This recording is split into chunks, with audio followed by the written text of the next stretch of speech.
Morning walks in Singapore are like opening a box of chocolates. You never really know what you will get. As a country of contrasts, it does provide some interesting surprises. It was purely on a hunch that we decided to visit Singapore's busy central business districts and stumbled across this hidden gem. Well, not quite hidden because it sits bang opposite the hip and happening Clarke Quay, and yet continues to remain as serene as a tomb. In fact, it is known to be the burial grounds of some of Singapore's first kings. Any guesses?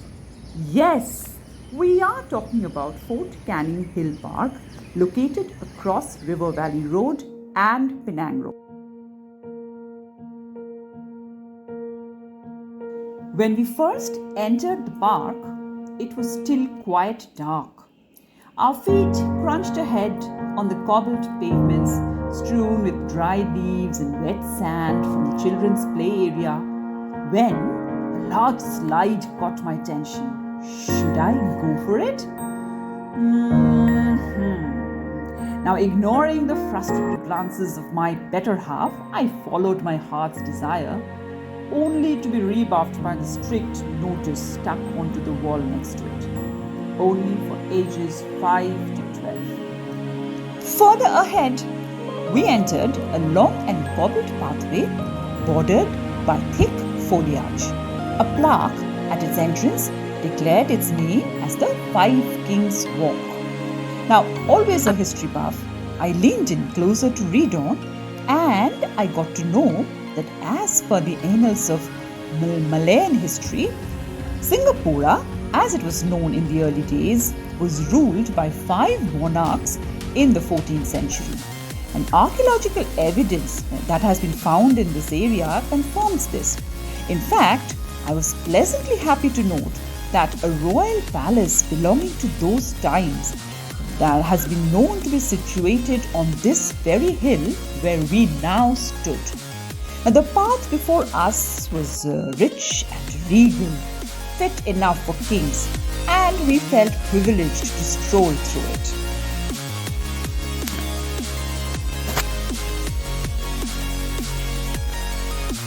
The Fort Canning Hill is full of stories, and we realized that it does provide a unique blend of history and heritage. One intriguing story that I came across was of Sangnila Uttama, an Indonesian prince who, once on a hunting expedition, had discovered an island across the ocean which was known as Temasek. Now, he found it so intriguing that he crossed the sea with his entourage and renamed it as Singapura and then ruled the land for 48 years. Now, after his death, Sangnila Uttama was buried on this very hill that we stood. Now, a garden on the Fort Canning Hill Park was named after him, and we set about looking for it.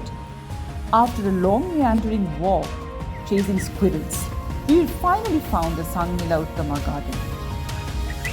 Right there, a little guard sat at the reception, regaling us with a soulful melody before flitting off to attend to his other duties.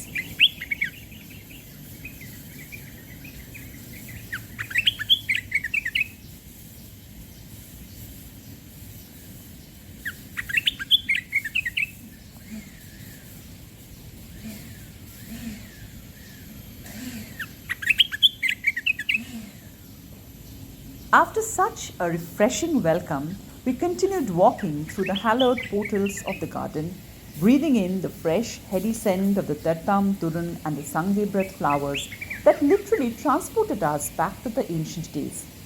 As we walked through the narrow pathways, allowing the morning sprinklers spray our faces with their misty moistness, we could almost hear the laughter of the Queen Vansundari playing with her royal maids, with their silver anklets echoing with a mellow tinkle.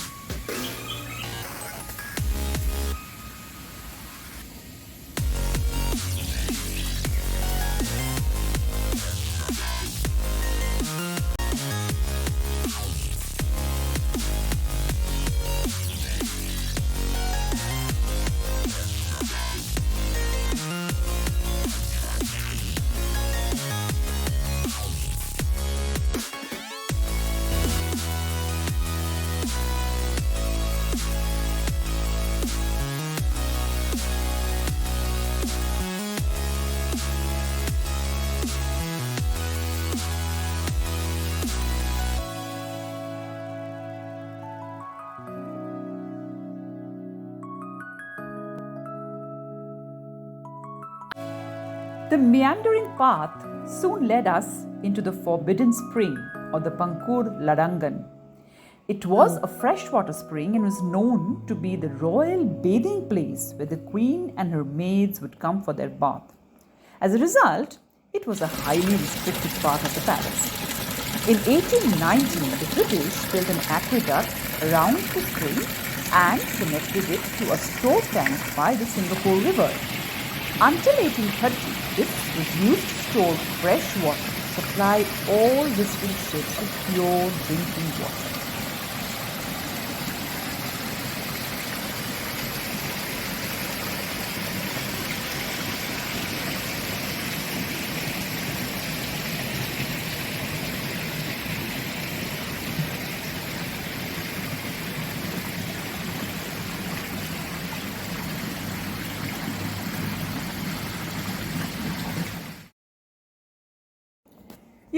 We realized that the real beauty of Fort Canning is that it puts you in a time capsule and lets you flit across the years.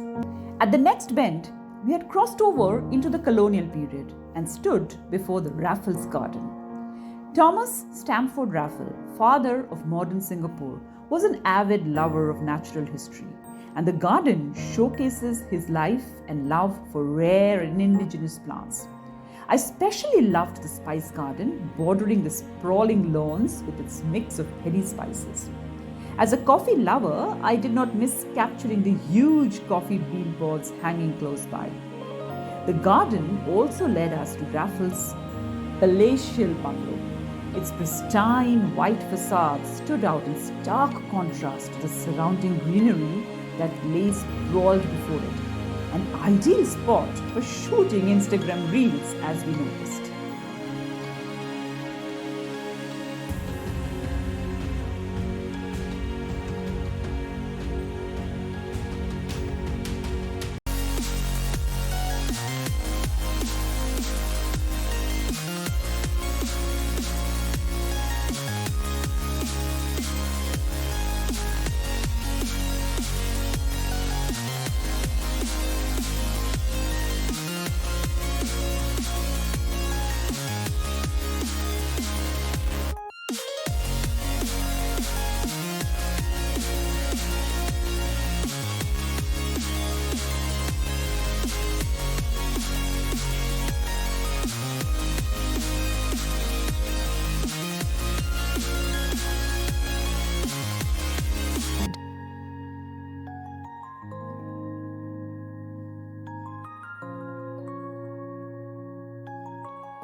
The Fort Canning time capsule now carried us into the World War era, and we found ourselves peering into a sally port. Now guess what that is? Well, sally ports are small hidden doors that allowed people to enter and leave the fort surreptitiously. Walking up the dark stairs and looking out into the escape route does create a thrilling experience.